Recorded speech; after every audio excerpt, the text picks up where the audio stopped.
Dear students and parents, welcome to Dr. TCS Career Guidance. Students and parents, IIT సిరీస్లో భాగంగా ఈరోజు మనం IIT Jodhpur గురించి డిస్కస్ చేయబోతున్నాము. ఈ ఐఐటి జోధ్పూర్ వచ్చేసి మనకి రాజస్థాన్లో ఉందన్నమాట.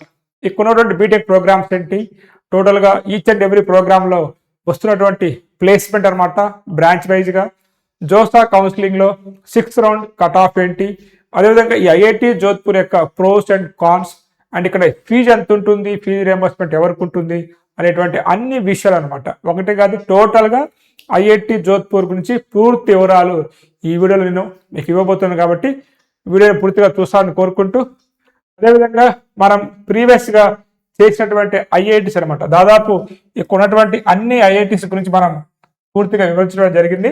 సో ఇప్పుడు మనం ఐఐటి జోధ్పూర్ వరకు వచ్చామన్నమాట. కాబట్టి మీరు ప్రీవియస్ వీడియోస్ కనుక చూడకుండా ఉన్నట్లయితే మన యూట్యూబ్లో ఐఐటి ప్లేలిస్ట్లో ఈ వీడియోస్ అన్ని అవైలబిలిటీగా ఉన్నాయి.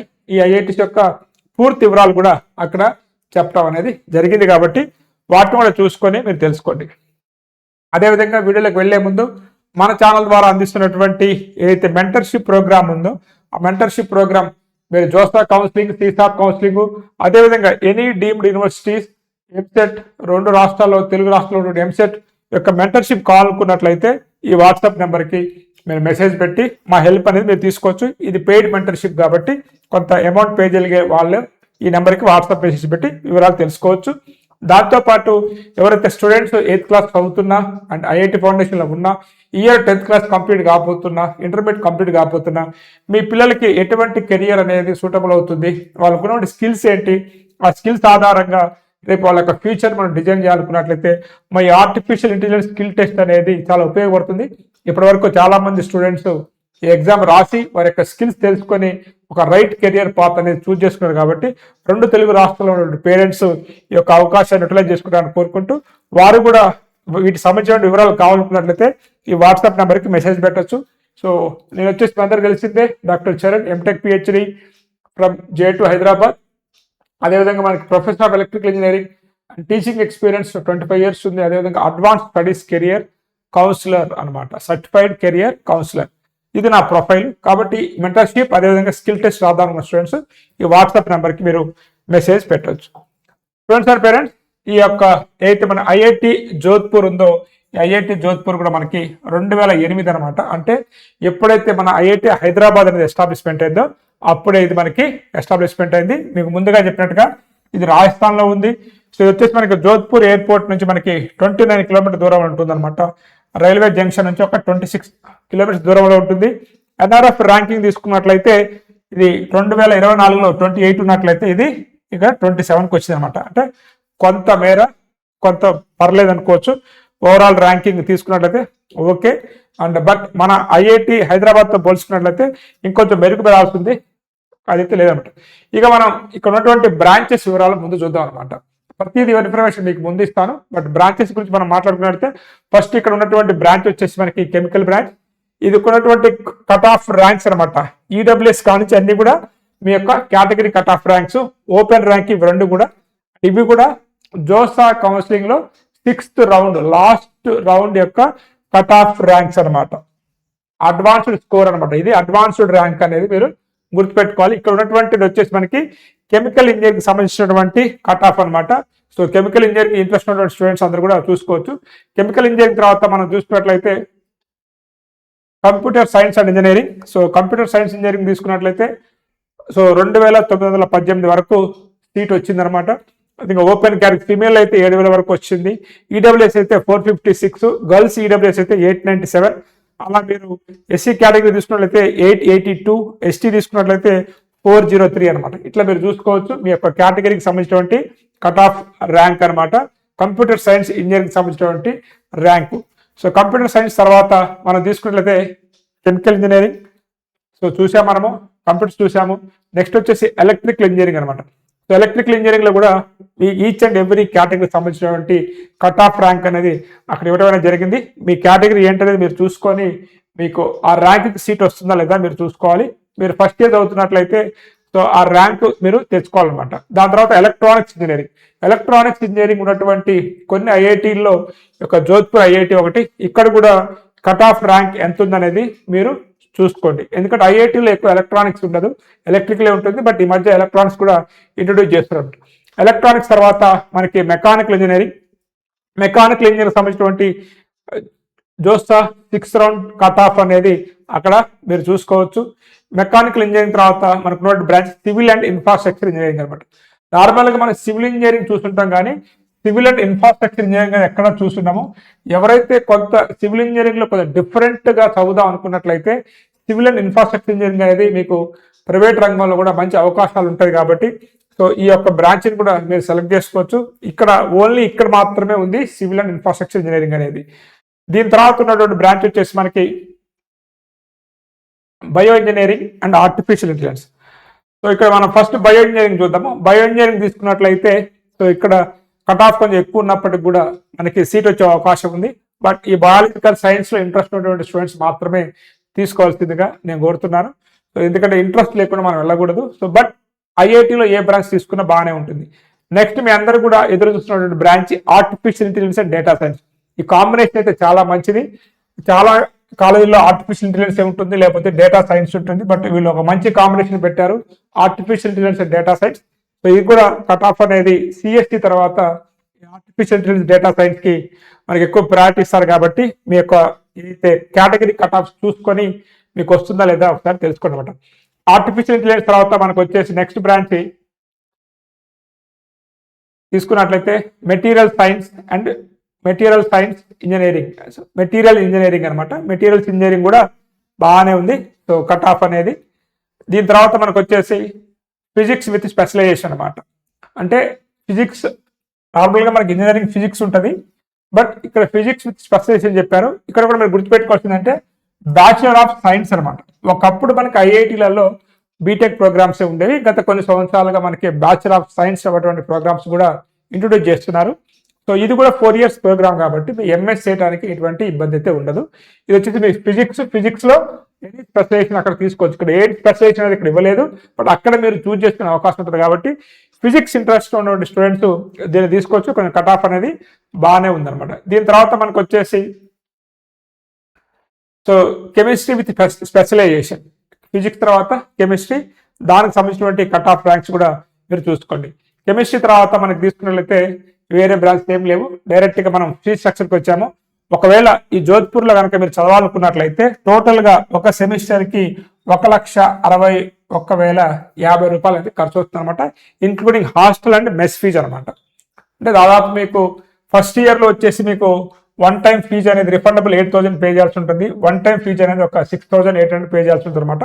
అది మొత్తం మీరు తెలుసుకున్నట్లయితే అది దాదాపు మీకు ఒక 12,000 దాకా ఉంటుంది. అంటే పర్ సెమిస్టర్ మీరు 1,50,000 వరకు పే చేయాల్సి ఉంటుంది, including hostel fee and college fee అనమాట. సో ఇది వచ్చేసి మీకు ఫీజు యొక్క వివరాలు. ఫీజు తర్వాత మనం తీసుకున్నట్లయితే ప్లేస్మెంట్స్ అనమాట. సో ప్లేస్మెంట్స్ కూడా ఇవన్నీ కూడా ఫాస్ట్ రిక్రూటర్స్. ఇక్కడ వస్తున్నటువంటి కంపెనీస్ అన్ని మీరు చూసుకోవచ్చు. ఈ అన్ని కంపెనీస్ కూడా ఇక్కడ మనకి విజిట్ చేశాయి. సో ముఖ్యంగా ప్లేస్మెంట్ క్రైటీరియా గురించి మనం డిస్కస్ చేస్తున్నట్లయితే ఇక్కడ చూసుకున్నామా, కంప్యూటర్ సైన్స్ లో 84 మెంబర్స్ రిజిస్టర్ అయిపోతే 84 మెంబర్స్ ప్లేస్మెంట్ అనేది వచ్చింది. అదేవిధంగా ఎలక్ట్రికల్ లో తీసుకున్నట్లయితే 66 రిజిస్టర్ అయితే 63 మెంబర్స్ ప్లేస్మెంట్ అయ్యారనమాట. ఇక్కడ ఏంటంటే నెంబర్ ఆఫ్ సీట్స్ ఎన్ని ఉంటాయో అండ్ దాని అందరు స్టూడెంట్స్కి ప్లేస్మెంట్ రాదు. వాళ్ళ ప్లేస్మెంట్కి ఎలిజిబిలిటీ కూడా సాధించాలన్నమాట. ప్లేస్మెంట్కి ఎలిజిబిలిటీ సాధించాలంటే వాళ్ళ యొక్క సిజిపి అనేది మెయింటైన్ చేయాల్సి ఉంటుంది. సో కొంత సిజిపిఐ మెయింటైన్ చేయాలి. కొన్ని కంపెనీస్ అయితే సిజిపిఐ లేకుండా అలౌ చేస్తాయి, కానీ బట్ మంచి కంపెనీలు మంచి ప్యాకేజ్ రావాలంటే సిజిపి కూడా చాలా ఇంపార్టెంట్ అనమాట. ఎందుకంటే చూసుకోండి ఇక్కడ, సో ఇక్కడ 18కి 16 సెలెక్ట్ అయ్యారు, కెమికల్లో 21కి 15 సెలెక్ట్ అయ్యారు. ఇక్కడ కూడా మీరు చూసుకోండి 22కి 15 సెలెక్ట్ అయ్యారు అనమాట. ఏఐడిఎస్లో అయితే మీకు 48 మెంబర్స్కి 47 అనేది సెలెక్ట్ అయ్యారు అనమాట. ఇది మనకి ఉన్నటువంటి ఇన్ఫర్మేషన్. దీని తర్వాత మీకు కంపెనీస్ అనేది చూపించా కదా, ఎటువంటి కంపెనీస్ వస్తున్నాయి ఏంటనేది మీ అందరూ చూశారు. సో ఈ కంపెనీస్ అన్ని కూడా ఇక్కడ అన్ని కూడా ఇండియాలో ఉన్నటువంటి top companies, software companies, hardware companies, chemical companies, అదేవిధంగా మీకు ఇక్కడ మనకి బ్యాంక్స్ ఇవన్నీ వచ్చాయన్నమాట. సో కాబట్టి మంచి మంచి కంపెనీస్ అనేవి విజిట్ చేస్తున్నాయి. అండ్ ప్లేస్మెంట్ హైయెస్ట్ ప్యాకేజ్ ఎంత ఉంది అండ్ ఎంత పర్సంటేజ్ ప్లేస్మెంట్ అయ్యారు. ఆర్టిఫిషియల్ ఇంటెలిజెన్స్ డేటా సైన్స్లో 97% ప్లేస్మెంట్. అదేవిధంగా మీకు బయో ఇంజనీరింగ్లో కూడా 88% ఉంది, కెమికల్లో కూడా 71% ఉంది, సివిల్ అండ్ ఇన్ఫ్రాస్ట్రక్చర్ ఇంజనీరింగ్లో 68% ఉంది, సిఎస్సిలో అయితే 100%, ఎలక్ట్రికల్లో 95%, ఇంజనీరింగ్ సైన్సెస్లో అయితే మీకు 100% ఉంది, మెటీరియల్ ఇంజనీరింగ్లో 84%, మెకానికల్లో 97%, ఓవరాల్గా బీటెక్ 92% అనమాట. అయితే ఇక్కడ మీరు గుర్తుపెట్టుకోవాలి, 100%, 90% అంటే ఎవరైతే ఎలిజిబిలిటీ సాధించుకున్నారో వాళ్ళకనమాట. ఎలిజిబిలిటీ చూశారు కదా మీరు ప్రీవియస్ స్లైడ్లో, ఎలిజిబిలిటీ వచ్చిన వాళ్ళలో ఎంతమంది ప్లేస్ అయ్యారు. మీకు సిఎస్సిలో అయితే ఎంతమంది ఎలిజిబిలిటీ వచ్చిందో అంతమంది ప్లేస్ అనమాట. ఎలక్ట్రికల్లో అయితే ఇక్కడ 9500 కాబట్టి ఒక్క స్టూడెంట్కే రాలేదనమాట. ఇక్కడ మ్యాక్సిమం సిటీసీ కూడా తీసుకున్నట్లయితే ఏఎంఎల్లో మీకు 51 lakhs ఉంది, కంప్యూటర్ సైన్స్లో కూడా 51 వచ్చింది, ఎలక్ట్రికల్లో కూడా 51 lakhs వచ్చింది, అదేవిధంగా మీకు ఇక్కడ మెకానికల్ ఒక 41 lakhs అట్లా వచ్చింది అనమాట. ఇది హైయెస్ట్ ప్యాకేజ్. బట్ మనం చూడాల్సింది మీడియం ప్యాకేజ్. మీడియం ప్యాకేజ్ అయితే ఓవరాల్గా మీడియం ప్యాకేజ్ మనకి ఇక్కడ 12 lakhs వరకు ఉంది, 9, 9, 10, 11, 18, 9 ఇట్లుందనమాట. మనం కంప్యూటర్ సైన్స్ తీసుకున్నట్లయితే ఇక్కడ మంచిగానే మనకి ఇక్కడ 18 lakhs వరకు ఉంది యావరేజ్. ఆర్టిఫిషియల్ ఇంటెలిజెన్స్ అయితే 15 lakhs వరకు ఉంది అనమాట. దాని తర్వాత మనకి ఎలక్ట్రికల్ ఇంజనీరింగ్ ఉంది. బట్ ప్యాకేజ్ అనేది ఏ బ్రాంచ్ అయినా ఐఐటీస్లో మీ స్కిల్స్ మీద డిపెండ్ అయి ఉంటుంది కాబట్టి మీరు ఒక మంచి ప్యాకేజ్ అయితే స్కిల్స్ ఇంప్రూవ్ చేసుకుంటే తెచ్చుకోవచ్చు. అండ్ ఇక్కడ ప్రోస్ అండ్ కాన్స్ గురించి మనం మాట్లాడినట్లయితే అకాడమిక్స్ పరంగా జోధ్పూర్ బాగానే ఉంది, ప్లేస్మెంట్స్ కూడా బాగానే వస్తున్నాయి. సో మైక్రోసాఫ్ట్, అమెజాన్, గూగుల్ లాంటి కంపెనీస్ కూడా వస్తున్నాయి. కొత్త కాలేజ్ కాబట్టి ఇన్ఫ్రాస్ట్రక్చర్ పరంగా ఇబ్బంది అయితే ఏమీ లేవు. క్యాంపస్ లైఫ్ చాలా బాగుంటుంది. రీసెర్చ్కి కూడా కొంత ఇంపార్టెన్స్ ఇచ్చేటువంటి కాలేజ్ అనమాట. రీసెర్చ్ వైపు వెళ్దాం అనుకున్న వాళ్ళు ఎవరైనా కానీ దీన్ని మీరు చూజ్ చేసుకోవచ్చు. కొంత కాన్స్ గురించి మనం డిస్కస్ చేసినట్లయితే హై కాంపిటీషన్ అనేది ఏ ఐఐటీలోనే ఉంటుంది.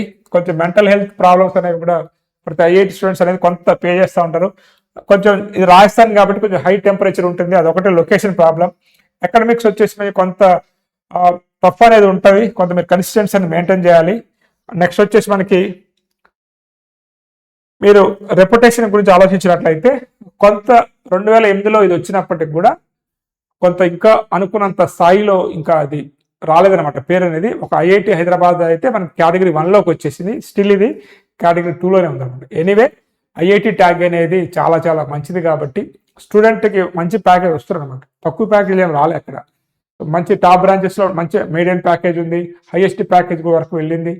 బ్రాంచెస్ కూడా చాలా తక్కువ ఉన్నాయి కాబట్టి మీరు ఈ కాలేజీని వచ్చినప్పుడు కళ్ళు మూసుకొని తీసుకోవచ్చు. కాబట్టి కొంత టెంపరేచర్ అనేది కొంచెం జోధ్పూర్లో ఎక్కువ ఉంటుంది, అదొకటి చూసుకోవాలి. ఇదే జోధ్పూర్ ఐఐటిలో ఓపెన్ కేటగిరీలో మీ కంప్యూటర్ సైన్స్ రావాలనుకున్నట్లయితే చూసాం కదా మన ర్యాంకు 2918 వరకు వచ్చినా వస్తుంది. మీకు మార్క్స్ వచ్చేసి 167 మార్క్స్ రావాల్సి ఉంటుంది అనమాట. అదే లాస్ట్ ఇయర్ అయితే 191, 24లో 191కి వెళ్ళింది, అప్పుడు 183కి వెళ్ళింది అనమాట. అంటే దాదాపు మీరు 167 నుంచి 191 వరకు మీ యొక్క స్కోర్ అనేది టార్గెట్లో పెట్టుకున్నట్లయితే ఓపెన్ కేటగిరీ వాళ్ళు ఇక్కడ సీట్ వచ్చే అవకాశం ఉంది. అదర్ కేటగిరీస్కి అయితే దానికంటే ఒక 20 to 40 మార్క్స్ తక్కువ వచ్చినా మీరు వెళ్ళిపోవచ్చు అనమాట. ఎనీ బ్రాంచ్ అదే కాదు, లాస్ట్ బ్రాంచ్ కావాలనుకున్నట్లయితే 18,000 వరకు కూడా మీకు సీట్ వచ్చింది. 97 మార్క్స్ వచ్చినా కానీ మీకు లాస్ట్ బ్రాంచ్ వస్తుంది. అండ్ 103 అనమాట, 127. 24లో కొంత ఈజీగా ఉండే పేపర్లు కాబట్టి స్కోర్ అనేది కొంత ఎక్కువ చూపిస్తూ ఉంది. సో మీకు ఇక్కడ 97 నుంచి 103 వరకు వెళ్ళినా, సో అంటే 120 వరకు వచ్చినా కానీ మీకు ఏదో ఒక బ్రాంచ్ వచ్చే అవకాశం ఉంది. ఇది ఇక్కడ ఉన్నటువంటి బ్రాంచ్ యొక్క విషయాలు అనమాట. సో ఇది స్టూడెంట్ ఐఐటి జోధ్పూర్ యొక్క బ్రాంచెస్, వాటి యొక్క cut off and medium package, highest package ఒక ఈచ్ అండ్ ఎవ్రీ బ్రాంచ్ గురించి చెప్పాము. కాలేజ్ ఫీజు ఎంత ఉంటుందో కూడా చెప్పాము అనమాట. కాబట్టి ఇక్కడ మీరు స్టూడెంట్స్ ఏంటంటే ఐఐటి వస్తున్న వాళ్ళందరూ కూడా చాలామందికి ఏంటంటే ఎన్ఐటీలు కూడా ఆప్షన్ ఉంటుంది. మీరు అనుకున్నటువంటి ఐఐటిలో టాప్ బ్రాంచ్ రానప్పుడు టాప్ ఎన్ఐటీలో టాప్ బ్రాంచ్ కూడా తీసుకోవచ్చు అనమాట. టాప్ 5, టాప్ 7లో కొంచెం ఆలోచించి నిర్ణయం తీసుకోవాల్సి ఉంటుంది. ఐఐటి ట్యాగ్ కదా అని చెప్పేసి మీకు ఇష్టం లేని బ్రాంచ్ వైపు కానీ లేకపోతే కొంత ప్లేస్మెంట్ తక్కువనేటువంటి బ్రాంచ్ వైపు వెళ్లకుండా ఉన్నటువంటి ఆప్షన్స్లో మనం చూసుకొని వెళ్ళాల్సి ఉంటుంది అనమాట. కాబట్టి వాటన్నిటిని మీరు కొంచెం ఒక ప్రాపర్ వేగా మీకు గైడ్ కావాలనుకున్నట్లయితే ఈ మా వాట్సాప్ నెంబర్కి మీరు మెసేజ్ పెట్టి మా మెంటర్షిప్ ప్రోగ్రామ్ ద్వారా మా హెల్ప్ తీసుకోవచ్చు. జోసా సీసాప్ కౌన్సిలింగ్ వరకు మీకు ఇస్తాము. ఐఐటీస్ అంటే ఓన్లీ జోసా వరకు మాత్రమే మనకి గైడెన్స్ ఉంటుంది. సీసాప్లో ఈ యొక్క ఐఐటీస్ అనేది ఉండదు అనమాట. ఓకే స్టూడెంట్స్, ఈ వీడియో నచ్చింది అనుకుంటూ నెక్స్ట్ వీడియోలో మళ్ళీ ఇంకొక ఐఐటీతో ముందుకు వస్తాను. Have a nice day. All the best for your bright future.